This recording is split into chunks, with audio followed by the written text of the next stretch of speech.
Bonsoir à tous et bienvenue en direct sur KTV. Nous sommes le mardi 5 novembre et à la une de ce journal, les agents du syndicat intercommunal d'eau et d'assainissement étaient à nouveau mobilisés ce matin. Ils étaient une vingtaine à arpenter les rues du chef-lieu pour dénoncer la future DSP.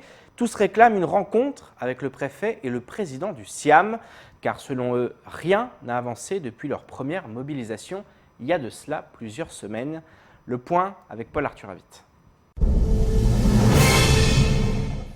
Partis du siège du SIAM à Kaweni pour se diriger vers la préfecture, les manifestants ont profité de leur marche pacifique, comme annoncé ce lundi par la CGT, pour passer par les 3 principaux giratoires de Mamoudzou. Selon eux, près de 40 postes seraient menacés par cette DSP.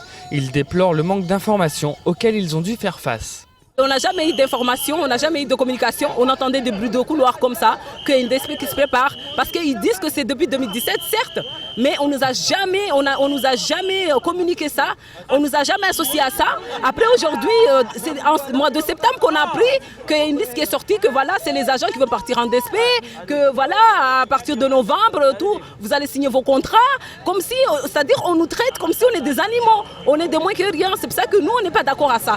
Des agents mécontents. Selon eux, depuis leur dernière manifestation, rien n'a changé. La direction ne veut rien entendre tant que le préfet n'est pas là et la préfecture fait la sourde oreille. On a essayé de mener des négociations avec la direction, mais comme il n'y a pas d'éclaircissement là-dessus, on a arrêté d'abord pour essayer d'avoir une rencontre avec le préfet, parce que la direction, tout le temps, il place le préfet comme une sorte de barrage.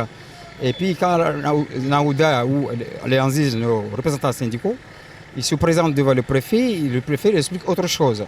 Donc nous, on ne pourra pas avancer à ce sens-là. Donc on est obligé de faire un petit pause en attendant que le préfet nous reçoit les 2 parties pour qu'on fasse un petit claircissement d'abord avant de retourner à table et continuer les négociations.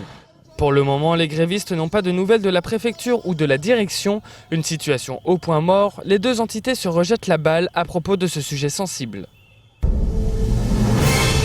Jeudi dernier, le conseil départemental a inauguré le stade de Cavani, du moins la première partie des travaux terminés. En effet, d'ici 2021, l'infrastructure a vocation à devenir un grand complexe sportif aux normes et capable d'accueillir des événements internationaux. Car comme l'expliquait ce matin Bourouane Alaoui, ce stade a toujours été pensé pour être la vitrine des infrastructures sportives à Mayotte. Écoutons sa réaction lors de la matinale de Kwesi. Le stade de Cavani doit être la vitrine, comme ça l'a été auparavant. Oui. Parce qu'il faut rappeler aux Maoris que le stade qui a été inauguré dans les années 80 donc, a été voulu pour que ce soit le stade central, le stade par référence de Mayotte. Oui. Donc ça a été ainsi dans les années 2010. Ouais. Je me souviens, donc la dernière finale donc, qui a été jouée là-dessus, c'était justement 2010, je me souviens autant parce que c'était le club de Koropa qui a joué là-dessus. Donc à partir de là, donc ça répondait pas à certaines normes de la fédération. Donc il a fallu qu'elle soit réaménagée, remise aux normes pour pouvoir après accueillir le 7e tour de la Coupe de France. Économie maintenant, après l'événement Invest in Mayotte à Paris, c'est à Mamoudzou que va se tenir le prochain forum économique de Mayotte. Cette seconde édition, organisée avec le concours du conseil départemental et les acteurs économiques, est prévue les mardis 12 et mercredi 13 novembre 2019 à l'hémicycle Younoussa Bamana et à la maison de l'entreprise.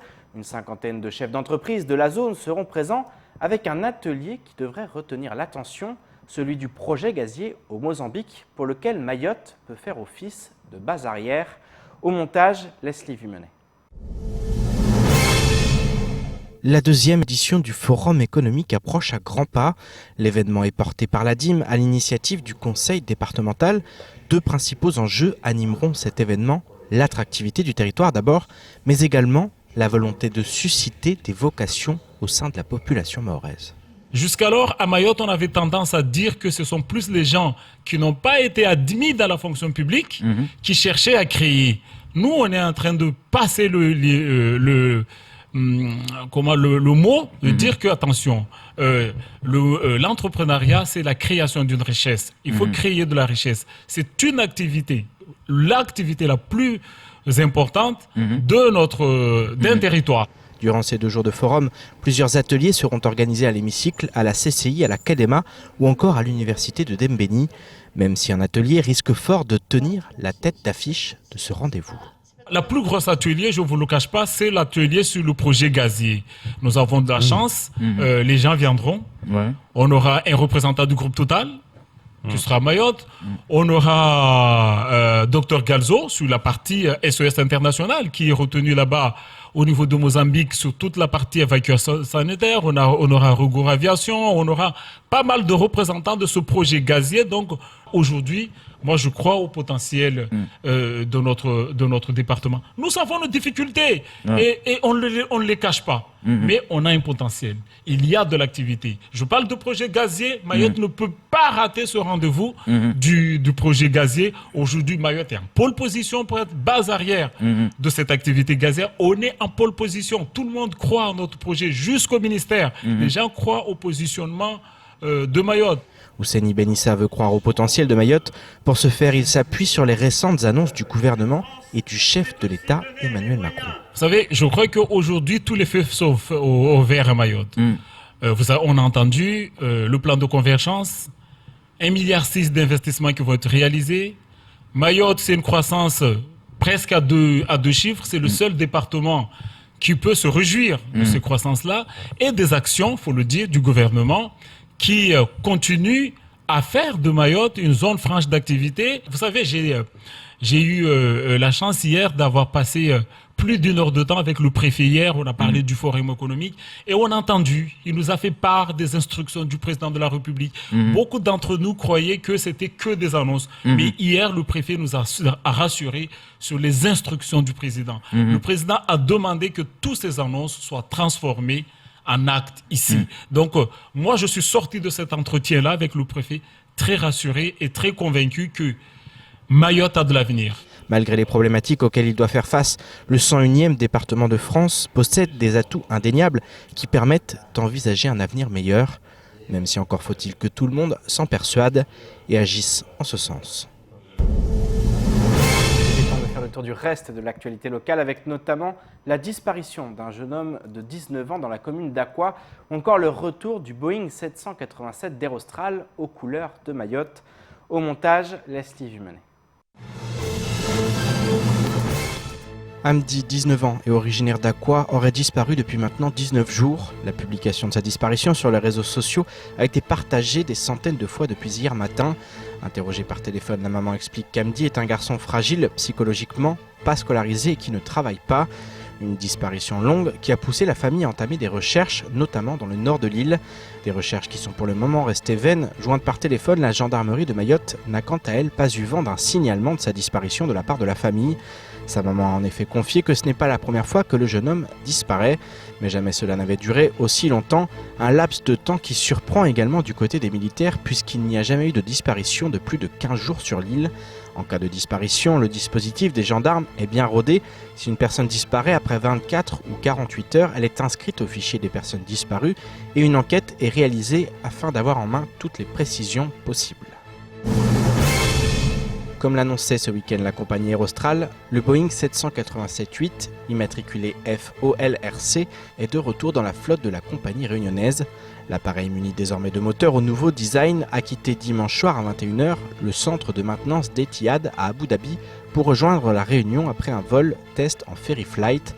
L'appareil s'est posé sur la piste de l'aéroport Roland-Garros hier à 7h. Le Boeing 787-8 d'Air Austral a repris son programme des vols depuis hier en effectuant plusieurs rotations. L'appareil va effectuer son premier vol Mayotte-Paris aujourd'hui, mardi 5 novembre. Le départ de Dzaoudzi est prévu à 20h30, heure locale, pour une arrivée à Roissy-Charles de Gaulle à 6h30 le lendemain matin. Avec le retour effectif de ce Boeing au sein de sa flotte, la compagnie espère une stabilisation pérenne de son programme des vols, indique Air Austral dans un communiqué. Hier dans l'après-midi, l'homme d'une vingtaine d'années et originaire de Mayotte qui avait menacé une jeune fille dans un commissariat de la Réunion avant de crier Allah Akbar a été mis en examen pour violence avec arme. Le procureur n'a pas à ce stade retenu l'apologie du terrorisme, indiquent nos confrères du journal de la Réunion. Si le suspect avait prétendu au départ avoir agi ainsi pour faire honte à son père, lors de son audition, il a déclaré qu'il avait agi ainsi pour contrer un mauvais sort qui aurait été jeté sur sa famille, expliquent nos confrères. Une version qui rejoint celle avancée par ses proches. Ces derniers ont également révélé que l'état du mis en cause s'était dégradé ces dernières semaines.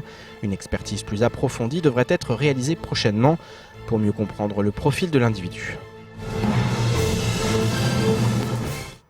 Sport et culture pour clore cette édition. C'est un parcours rythmé d'environ 3 km qui attend ce samedi les participants de la course de pirogue de Mbweni. Avec plus de 150 participants l'année dernière, l'événement remplit chaque année avec brio sa vocation première, faire revivre la tradition de ces petites embarcations emblématiques le temps d'une journée. Alors comment la course se déroule-t-elle? Quelle démarche à suivre pour y participer? Marion Tellier. Le défi du Fundi fait son grand retour sur notre lagon. Star à l'honneur de l'événement, la fameuse pirogue mahoraise. Autrefois moyen de transport et outil de pêche pour les habitants de l'île, cette petite embarcation fait aujourd'hui figure de patrimoine historique. Alors pour faire redécouvrir la tradition, une grande course annuelle a été imaginée par le parc naturel marin. Il y a donc 3 courses différentes sur lesquelles les gens peuvent s'inscrire. Une course enfant moins de 18 ans qui est gratuite. Qui nécessite une autorisation parentale, je le rappelle, en prévision de l'inscription. Une course adulte à 20 € la pirogue et une course entreprise à 60 € la pirogue. Pirogue, collation de midi et matériel de sécurité sont fournis par les organisateurs. Ne reste pour les participants qu'à profiter de l'événement, mais aussi à fournir une bonne dose d'effort et de concentration pour réaliser le parcours défini. Le parcours, ça sera partir de la plage de Mbweni. Donc, et puis cibler, parce que parfois c'est assez difficile, c'est arriver à passer, à contourner l'île Mbweni par la gauche et revenir sur l'endroit de départ.